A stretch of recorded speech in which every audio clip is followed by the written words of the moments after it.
네, 오늘 저녁에 주시는 말씀 시편 144편입니다. 시편 144편 1절에서 15절까지 말씀 같이 읽어보겠습니다. 나의 반석이신 여호와를 찬송하리로다. 그가 내 손을 가르쳐 싸우게 하시며 손가락을 가르쳐 전쟁하게 하시는도다.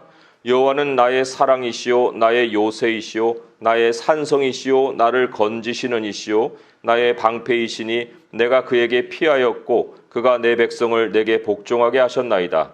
여호와여, 사람이 무엇이기에 주께서 그를 알아주시며 인생이 무엇이기에 그를 생각하시나이까.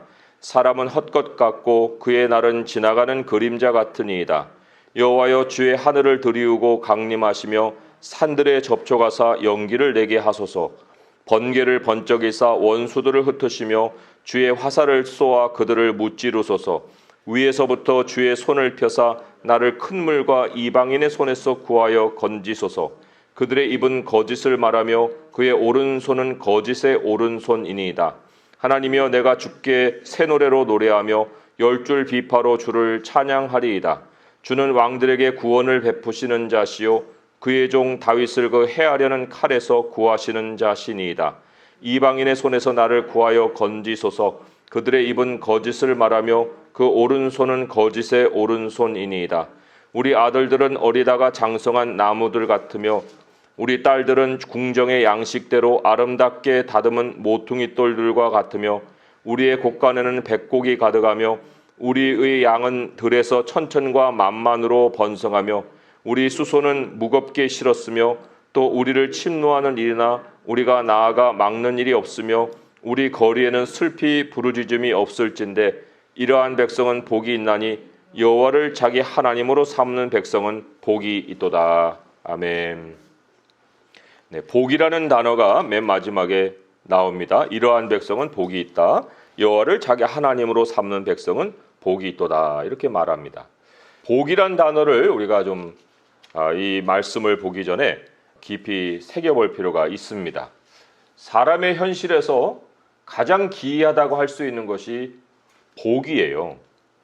사람의 이성도 있고 논리도 있는데 이성과 논리와 전혀 계산이 안 되는 차원의 현실이 바로 복입니다. 자, 또 다른 그런 현실이 있는데 기적, 표적이라고 얘기하죠. 그런데 기적과 표적은 일회성이에요.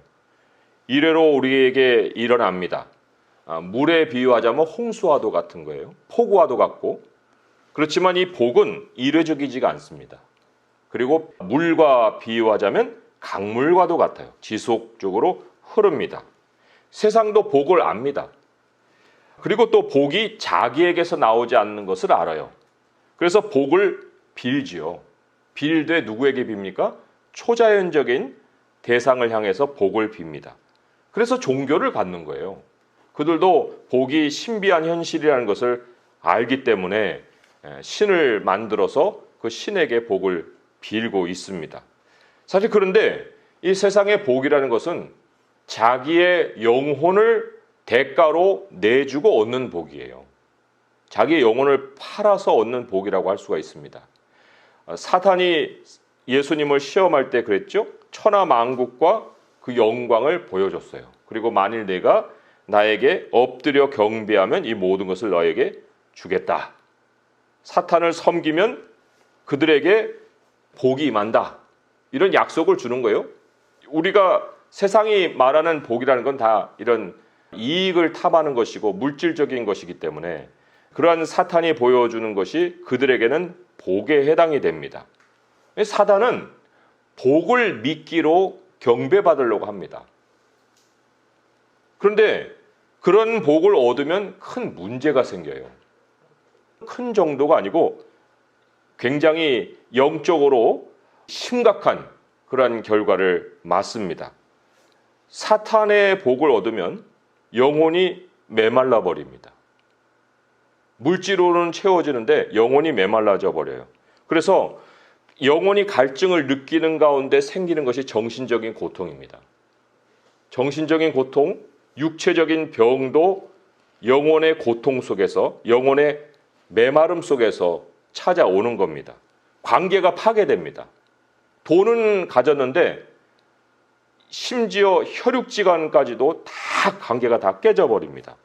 주검이 있는 곳에 독수리가 모인다고 그랬듯이 돈이 있고 사탄이 주는 복이 있는 곳에 악한 영들이 꼬여요. 그 영혼의 삶에 모이게 되어 있습니다.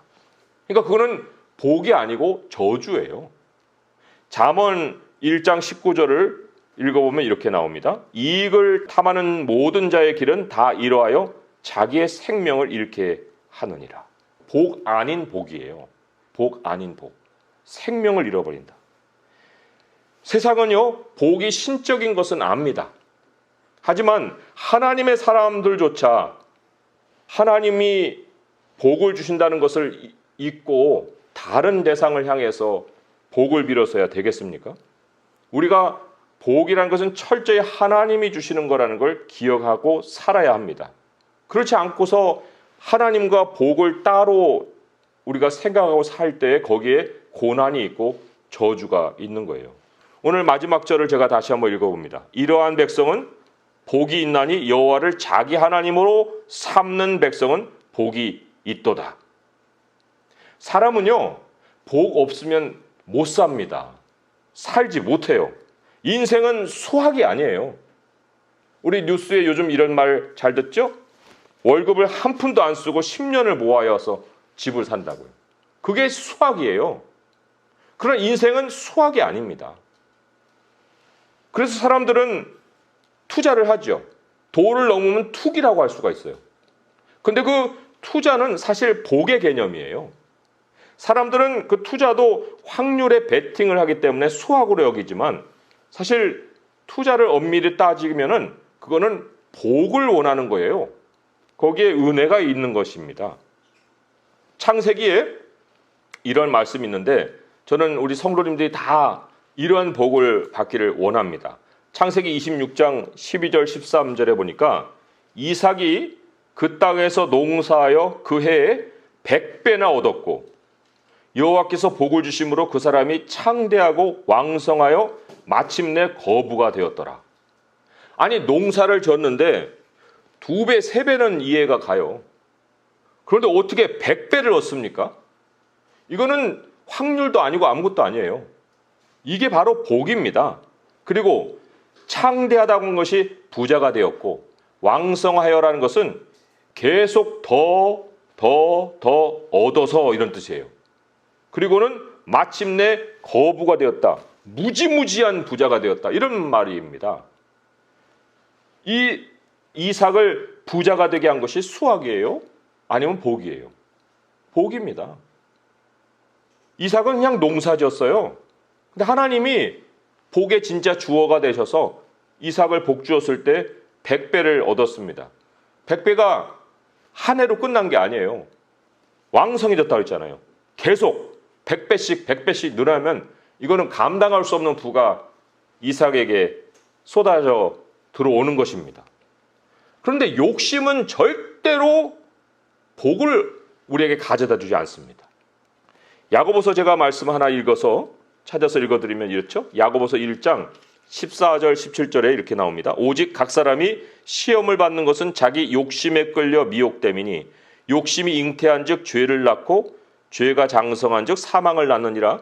내 사랑하는 형제들아 속지 말라. 온갖 좋은 은사와 온전한 선물이 다 위로부터 빛들의 아버지께로부터 내려오나니 그는 변함도 없으시고 회전하는 그림자도 없으시니라. 욕심은 사탄이 심는 마음이죠. 욕심을 부리면 그게 다 내 것이 될 것 같은 생각을 심어요. 그런데 정작 보니까 모든 복이 다 위에서 아버지께로부터 내려온다는 거예요. 아버지께로부터 내려온다. 그 아버지의 복을 받아야 이삭이 얻은 이러한 왕성한 복을 우리가 얻을 수가 있는 것입니다. 오늘 그래서 이 시편이 그 복 있는 백성을 얘기를 하고 있기 때문에 과연 하나님이 말씀하신 지금까지 이 복의 설명과 시편 144편의 복이 다른 복일까요? 절대 그렇지 않습니다. 성경은 일관된 메시지를 우리에게 전해주고 있어요. 그래서 하나님이 정말 하나님을 우리가 여호와를 하나님으로 삼는다 했는데 이게 조금 설명이 필요한 것이 여호와라는 것은 주님이란 뜻이거든요. 주님을 하나님으로 삼는다. 여호와가 신약에는 예수 그리스도로 우리에게 소개가 되고 있잖아요. 그러니까 신을 구하는 사람 많아요. 복을 비나이다 하는 사람 많다는 거예요. 그들에게도 그 비는 대상은 소위 말하는 신, 하나님도 영어로는 God이잖아요. God, 신이잖아요. 그러나 아무 신이 아니라 예수 그리스도가 하나님이신 사람에게 복을 주신다는 거예요. 기도를 해도 아무 대상 없이 그냥 마음의 소원만 아뢰고 아멘 하는 게 아니라 누구에게 구하는지가 분명하게 나타나 있는 사람, 예수 그리스도가 하나님인 사람, 그러니까 똑같이 24시간을 삽니다. A라는 사람도 살고 저도 같이 살아요. 그런데 일상은 똑같이 24시간이 흐르는데 성도에게는, 하나님의 사람에게는 완전히 다른 환경이 주어집니다. 이삭과 같이. 그 차이를 만드는 것이 어디에 있어요? 꼭 우리가 기억해야 할 것이 뭐냐? 하나님이 우리에게 주신 인생은 수학이 아니다. 복이라는 거예요. 복. 하나님을 주로 삼는 사람, 예수 그리스도의 이름을 부르는 사람에게 하나님은 복을 주신다. 오늘 본문에 세 가지 복을 우리에게 약속해 주고 있습니다. 자, 두 가지 복은 마지막 하나의 복을 이루기 위한 준비 작업이에요. 그리고 이 마지막 복은 어마어마한 거여서 이건 정말 이삭이 누린 그 복을 우리에게 약속을 해주고 있는 건데, 자, 세 가지를 제가 미리 제목부터 말씀드리면, 첫째는 전문성의 복이고, 두 번째는 구원의 복이에요. 구원이라는 것은 우리가 받는 영혼의 구원이 아니라 어려운 상황에서 빠져나오는 복이에요. 그리고 세 번째로는 풍요의 복입니다. 근데 첫 번째, 두 번째 복이 먼저 우리에게 환경으로 딱 갖춰져 있어야 세 번째 복이 오는 거예요. 100배의 수확을 얻는, 그리고 계속해서 왕성해지고 왕성해지는 이 복을 우리가 계속해서 누려갈 수 있는데, 자, 전문성의 복에 대해서 1절의 말씀을 먼저 한번 읽어보겠습니다. 1절의 말씀 함께 읽어볼게요. 시작. 나의 반석이신 여호와를 찬송하리로다. 그가 내 손을 가르쳐 싸우게 하시며 손가락을 가르쳐 전쟁하게 하시는도다. 예, 현장이 있습니다. 그리고 여기 하나님이 손과 손가락을 가르치셔요. 훈련이죠. 또 기술을 연마시키는 것이라고 할 수가 있습니다. 하나님의 복은요, 절대적으로 현장과 연결되어 있습니다. 앉아서 아무 일도 안 하고 얻는 복이 아니에요. 현장에서 내가 손과 손가락으로 할 일을 배울 때, 그때 하나님이 그 사람에게 복을 주신다는 겁니다. 자, 손가락, 이거 다 일반이 갖고 있는 거예요. 아니, 손과 손가락을 누구하고 비교하겠어요? 다 그것은 가지고 있는 것인데. 그런데 하나님이 어떤 사람의 손과 어떤 사람의 손가락은 음악을 위해서 사용하고, 어떤 사람은 그것으로 또 그림을 그리게 하고, 어떤 사람은 그것으로 글을 쓰게 합니다. 이게 다 달라요. 왜 그렇게 하나님 훈련시키시느냐? 각 사람이 살아갈 자기 분야를 발견하게 하시는 겁니다. 같은 손인데 그 손으로 하는 일이 달라지게 만드는 거. 그게 하나님이 그 사람에게 정해주신 영역이에요. 그렇다고 해서 하나님의 복이 뭐 내 손의 훈련과 내 기술만큼으로 임하느냐? 그럼 100배를 얻을 수 없죠. 한 뭐 2-3배 정도는 갈 수는 있지만 100배의 복은 임할 수가 없어요. 그런데 여기 정작 다윗이 왜 손과 손가락으로 싸움을 배웠느냐? 왕이어서 그래요. 그 당시 왕은 전쟁에 나가야 돼요. 전쟁이라는 현장 속에서 다윗을 가르치시는 거예요. 다 갖춰놓고가 아니고 나가서 싸우면 싸울수록 손과 손가락을 배워서 전쟁에 능한 용사를 만드십니다. 그러니까 다윗, 자기가 자기를 볼 때, 아, 나는 왕이구나. 나는 전쟁에 하나님이 투여한 용사 왕이구나. 이걸 이제 알게 되는 거죠. 자, 그런데 정작 5절과 6절을 보게 되면 진짜 싸움의 승리는 하나님이 주시는 거예요. 여호와여 주의 하늘을 드리우고 강림하시며 산들에 접촉하사 연기를 내게 하소서. 번개를 번쩍이사 원수들을 흩으시며 주의 화살을 쏘아 그들을 무찌르소서. 진짜 전쟁은 하나님이 하신다니까요. 그러니까 우리가 손과 손가락으로 배우는 거는 너가 부름받은 영역은 거기다. 하나님이 가르치시는 하나의 그 표시라고 할 수가 있습니다.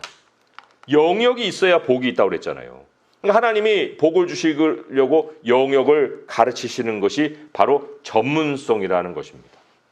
내 영역이 어떤 식으로 확인이 되느냐, 그 영역이 남긴 표시가 있어요. 아, 이게 내 영역이구나 할 때 2절에 말씀해 보니까 여러 하나님에 대한 기억이 나옵니다. 나의 사랑, 나의 요새, 나의 산성, 나를 건지시느니, 나의 방패. 이게 다 전쟁 중에 겪는 하나님에 대한 기억입니다. 실전에 하나님이 이런 모습을 남기세요. 그럼으로써 다윗은 내가 정말 왕으로 부름을 받았구나 라는 것을 확인하는데 마지막이 중요합니다. 그가 내 백성을 내게 복종하게 하셨다. 이건 모든 분야에 다 해당되는 공통이라고 할 수가 있습니다. 물론 여기 다 사랑이라는 것도 공통으로 우리가 체험할 수 있는 건데, 내 백성을 내게 복종하게 하신다는 것은 타인이 인정해 주는 거예요. 내 손과 손가락의 기술, 연마한 기술을 타인이 인정해 주는 것을 여기서는 백성이 복종한다라고 말을 하고 있습니다. 물론 어떤 사람들에 의해서는 시기와 질투를 당할 수도 있어요. 하지만 대부분의 사람들이 신 선생님 그런 일 참 잘하시네요. 다른 사람들은 그거 못하는데 그거 뭐 이렇게 쉽게 그 일을 하십니까? 그렇게 인정을 받는 분야에 나의 전문 분야가 있고 하나님의 소명이 있다는 겁니다. 그렇지만 항상 우리가 경계해야 될 것이 교만이에요. 3절 4절을 보면 여호와여 사람이 무엇이기에 주께서 그를 알아주시며 인생이 무엇이기에 그를 생각하시나이까. 사람은 헛것 같고 그의 날은 지나가는 그림자 같으니이다. 내가 뭘 잘한다고 100년 만년 그걸 가지고 떵떵거리며 살 게 아니거든요. 항상 전문 분야가 있을수록 겸손하되 그 분야에서 하나님의 부르심을 이어갈 수가 있어야 된다. 그러니까 현장, 전문성의 복이라는 건 현장의 복이고 하나님이 앞으로 주실 모든 풍요를 담을 수 있는 그릇이다. 이렇게 딱 우리가 정리를 할 수가 있습니다. 자, 두 번째 복은요, 7절에 나와요. 7절의 말씀을 같이 한번 또 읽어볼게요. 시작. 위에서부터 주의 손을 펴사 나를 큰 물과 이방인의 손에서 구하여 건지소서. 이 두 번째 복, 건져주시는 복, 구원의 복이 병행하지 않으면요, 얻은 것도 빼앗아요. 그리고 세상을 헤쳐나가지 못합니다. 얻은 것도 빼앗기고 세상을 뚫고 나가지도 못하고. 세상의 특징을 오늘 4번이나 뭐라고 얘기했냐면요, 8절에 그들의 입은 거짓을 말하며 그의 오른손은 거짓의 오른손이라고 했고요. 11절에 보면 이방인의 손에서 나를 구하여 건지소서. 그들의 입은 거짓을 말하며 그 오른손은 거짓의 오른손이라고 얘기했습니다. 이 거짓. 이게 사탄의 덫입니다. 어둠의 권세가 세상을 덮고 있어요. 사탄의 제1특징이 거짓입니다. 입으로도 거짓, 말하는 것마다 거짓이고 또 쓰는 방식마다 다 거짓이에요. 우리에게 한 티끌도 거짓이 섞이지 말아야 됩니다. 하나님의 복을 복으로 받으려면 거짓이 섞여서는 안 된다는 거예요. 성공이라는 것은 그들 가운데 있지 않습니다. 세상 가운데 있지 않습니다. 오히려 하나님이 그들에게서 건져주신 자리에 하나님이 주시는 복이 기다리고 있습니다. 하나님이 우리를 구해내신 그곳에 복이 있다는 거예요. 7절에도 11절에도 이방인의 손에서 구하여 달라고 그랬죠? 이방인의 손에서. 이게 뭐 혈통적으로만 이방인이 아니에요. 세상 가치관을 가지고 있는 그 사람들이죠. 그리스도인은 세상 가치관을 갖고 있는 사람과 섞여서 성공할 수가 없습니다. 우리는 섞여서 성공하는 사람들이 아니에요.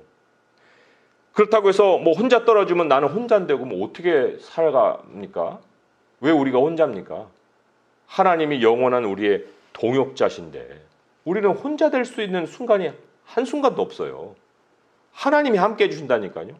야, 그 사람이 너 거짓말로 속였냐? 너 그러니까 그 사람하고 같이 하지 말라고 그랬지. 나하고 하자니까. 나하고 연합하자.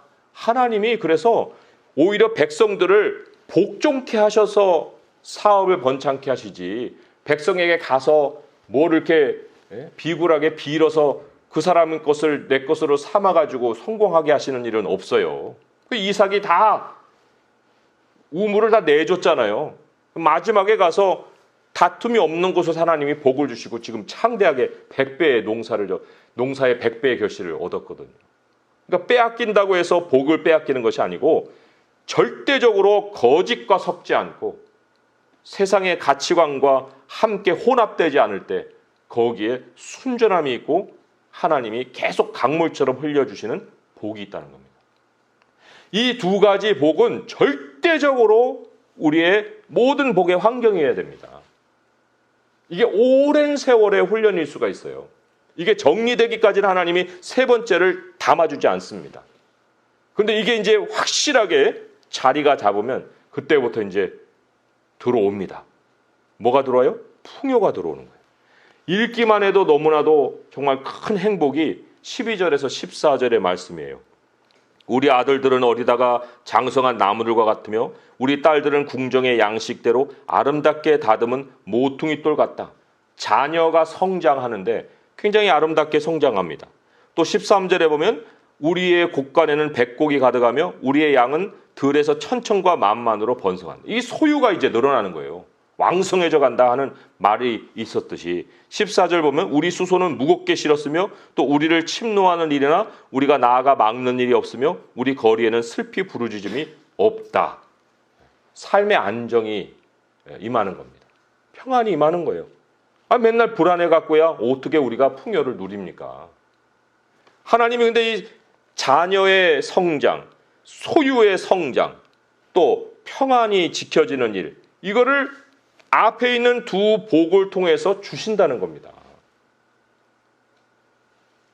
하나님의 백성은요, 누구라도 이런 복의 예외가 아니에요. 왜요?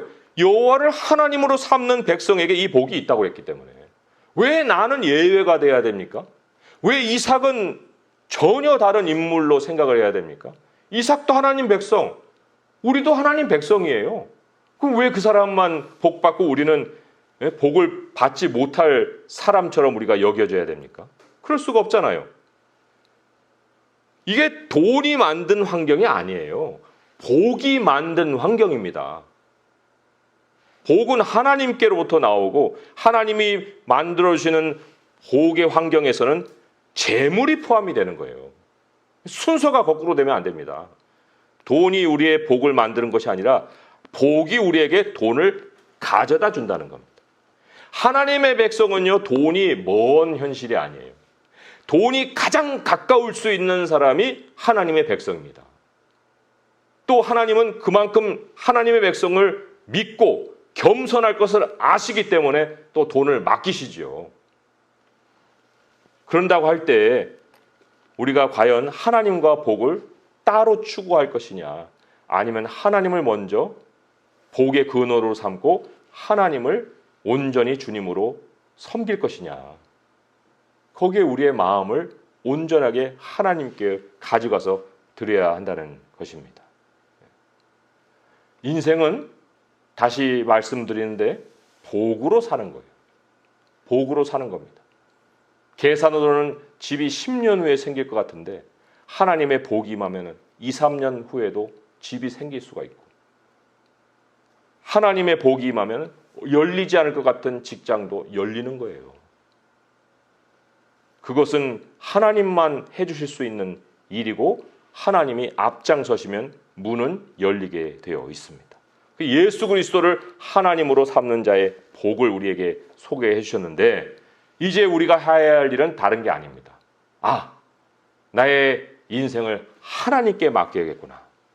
나의 인생을 맡기는 정도가 아니고 아예 하나님께 걸어야겠구나. 완전히 완전히 하나님께 드려서 하나님의 복으로 내 삶을 살아갈 수 있어야 되겠구나. 복의 이 현장을 하나님이 허락하신 대로 배움에 정말 순종하고 힘쓰고 연마하고 그리고 훈련받고 어떤 것이라도 거짓을 멀리하고 세상의 가치관하고 섞이지 않고 그럴 때 하나님이 약속하신 이 모든 풍요를 얻을 때에는 또 그 얻은 것을 가지고 하나님의 백성들과 함께 나누며 또 하나님이 우리로 섬기게 하시는 자리에서 정말 풍요롭게 섬길 때 하나님은 우리로 최고의 복, 정말 하나님이 약속하신 모든 복을 누릴 수 있는 복이 되게 하시는 것이에요. 그러한 복이 우리 성도들에게 있고 또 성도들의 가족에게 있고 우리가 기도하고 있는 모든 영혼들에게 이는 하나님이 주시는 복이 있기를 우리 주님의 이름으로 축원드립니다. 기도하겠습니다. 하나님 아버지 감사합니다. 오늘 주신 이 약속이 바로 우리들에게 주시는 약속입니다. 우리도 예수 그리스도를 우리의 하나님으로 삼고 이제까지 살아오고 있고 앞으로도 살 것입니다.